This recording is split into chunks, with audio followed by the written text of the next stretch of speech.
Batman Catwoman Special Issue 1, Tom King, with John Pauly on and some others kind of filling in to finish off his art and the pages he didn't do. It's kind of interesting. He's got like 13 finished pages, and then he's got like a batch of pages where he did the layouts but didn't do the art, and then there's just a batch of pages that had to be completely done from scratch.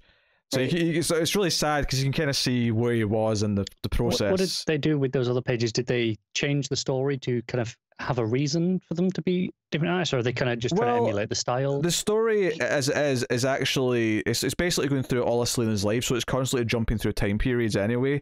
So you can definitely tell they're trying to keep in style with his art though as it goes on. Yeah, as best they can.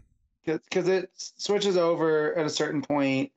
And you can tell it's Garrett's, right? Yeah. But it's not the typical Garrett style. I mean, even when it switches to like the who is it that fills in? It's Bernard Chang and Sean Crystal who do 14 to 20, which is still the layouts or the breakdowns are still John Pauly on. But I think even at then when it switched to page 14, I kind of knew which one it was. I was like, okay, I can kind of see the difference. But I mean, obviously, like. This is kind of this weird example that's kind of on its own where under no circumstance are we ever going to complain that we got to see these last pages that he drew. Like, we wanted to see them, so yes, get someone else to finish it off and give us the story. This is the best case scenario for something like that. Yeah, so absolutely we want to see it. And what some of the backup matter that's afterwards is you get like an unused cover that he did, you get a few, pages, unfinished and things like that. Just to celebrate everything. There's a couple of dedications in here. There's a lot of pinups honoring Leon. Yeah. Which I like. So it's mostly just bonus material. There is like a From the Vault story that Ram V wrote about Question, which I didn't go back and read, but it's about 10 pages or something like that. But the main story is about 40 pages, which was the original length of the issue, I think, back when it was first solicited, and then obviously it changed after Leon's death. So it's a bit of a bittersweet thing, but it's obviously, especially since this story is all about a life going from start to finish. The premise of this story is that we basically go through a bunch of Christmases in Catwoman's life from the first time she encountered a cat as a child, all the way up to her death in the future. Which actually goes past, the timeline of the main story in the, Batman Catwoman book, funnily enough. Yeah, and I just feel that's where it starts to get really Tom King-y. I feel like Tom King-y. Like it gets to where he really wants it to, because the first panel and the last panel, there's some symmetry there. Yeah. And personally, just my taste wise, I feel like I don't like that being Selina's end.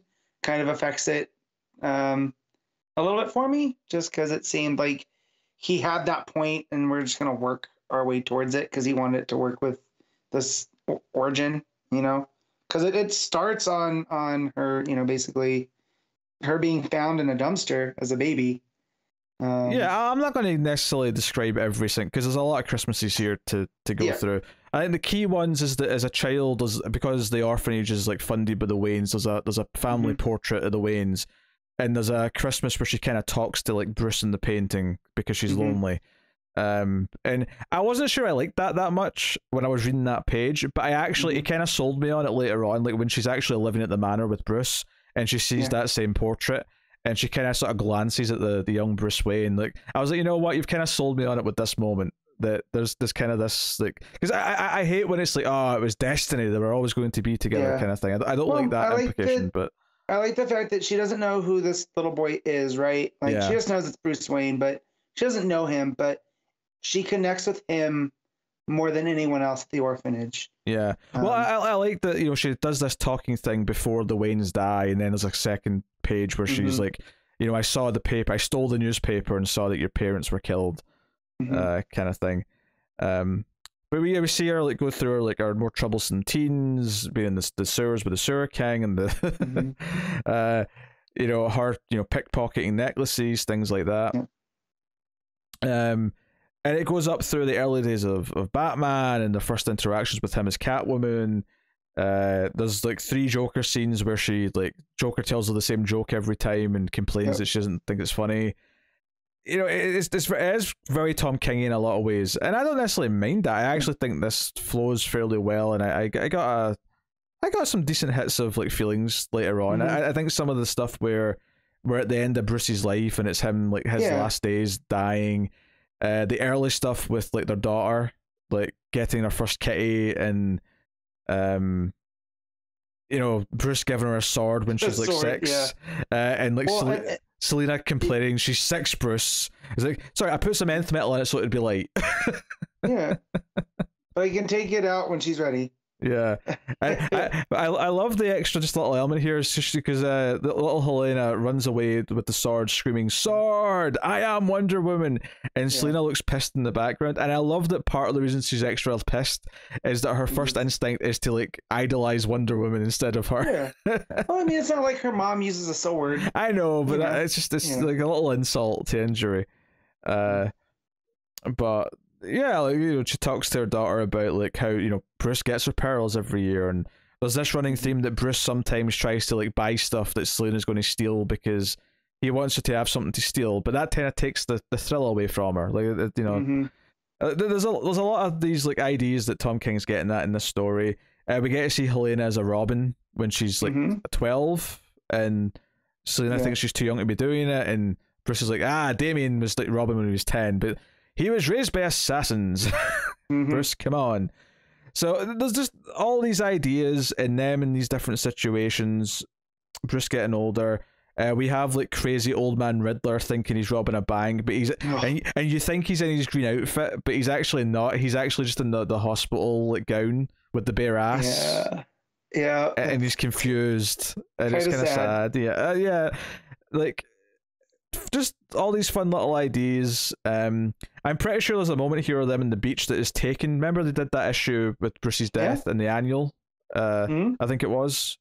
I think that he's sort of mimicked one of those scenes here, so it fits with that story continuity wise.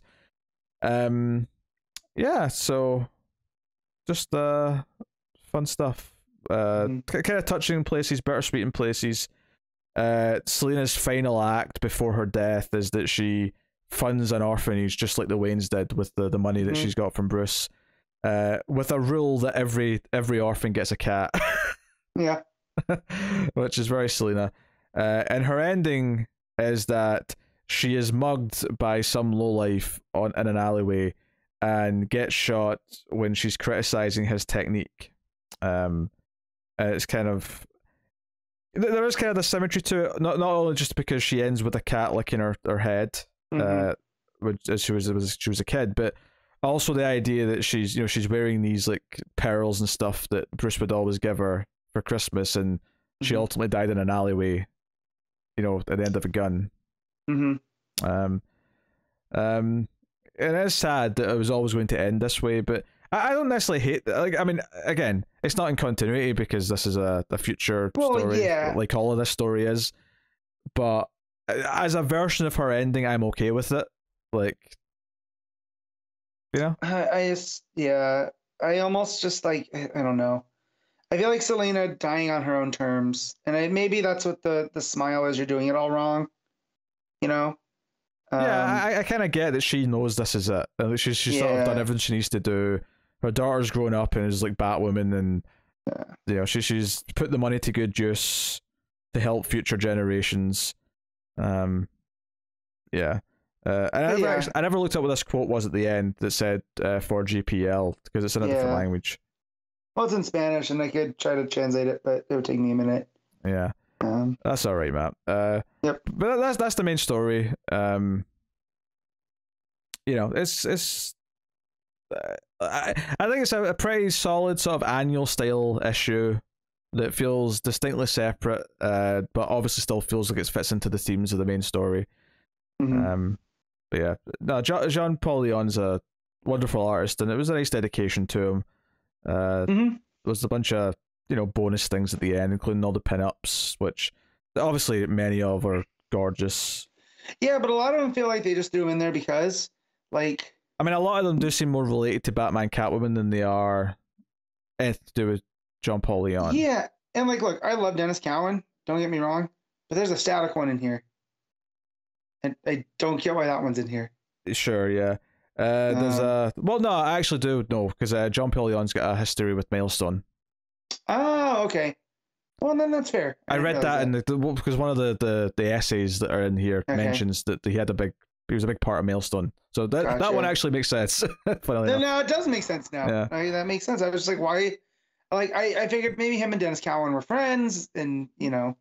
But, there's a Behermo one that's really nice, of course. Yeah.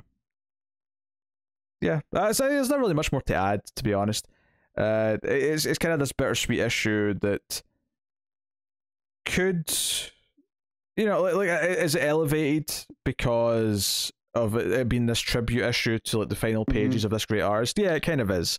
But it does have a nice thing. There's a really nice one of Superman holding up a train that has a freight train. Yeah, JPL at the front of it. Yeah. Yeah. It's nice. I also really like the Tula Lotte one with Bruce and Selena, and she put in there, "Our world lost a hero, rest in peace." JPL. Yeah. I was like, oh man, and then the Rorschach one by Gibbons. I just love that. Yeah, Gibbons one's is nice because it's just like Rorschach saying something very Rorschach-y about him. Yeah. Jean Paul Leon, good man. Drew well, black and white, never compromised. Yeah, just that one fits. But yeah, I got to go back and read the Ram V story because I spaced on it.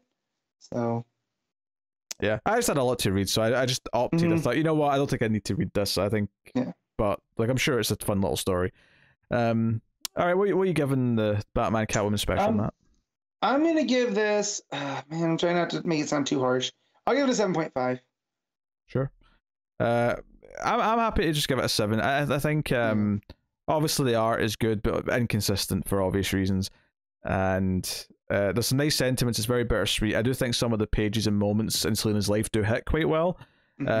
But I think some of the murkiness to it is just kind of where I'm feeling with this story in general, and that it's not necessarily been clicking in every cylinder, as it were.